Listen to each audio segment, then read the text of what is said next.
बडनेरा विधानसभा युवक काँग्रेस अध्यक्षपदी आशिष यादव यांची निवड. अमरावती.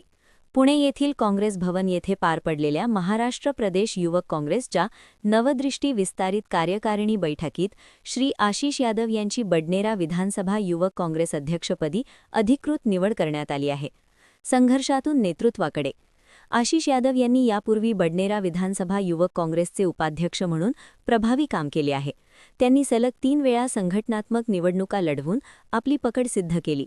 याआधी त्यांनी अमरावती विधानसभा युवक काँग्रेसचे महासचिवपदही भूषवले आहे. सततचा जनसंपर्क आणि युवक संघटनांमधील सक्रिय सहभाग पाहून प्रदेश नेतृत्वाने ही महत्त्वाची जबाबदारी त्यांच्यावर सोपवली आहे.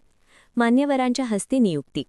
महाराष्ट्र प्रदेश युवक काँग्रेसचे प्रभारी अजय चेकारा, सहप्रभारी नवज्योत सिंग संधू, प्रदेशाध्यक्ष शिवराज मोरे आणि जिल्हा प्रभारी कपिल ढोके यांच्या हस्ते आशिष यादव यांना नियुक्तीपत्र प्रदान करण्यात आले. या निवडीसाठी त्यांना खासदार बळवंतराव वानखडे, माजी मंत्री ॲडव्होकेट यशोमतीताई ठाकूर आणि माजी पालकमंत्री सुनील देशमुख यांचे विशेष मार्गदर्शन लाभले. युवक काँग्रेस अधिक मजबूत करण्यासाठी कटिबद्ध असल्याचे यावेळी आशिष यादव यांनी सांगितले.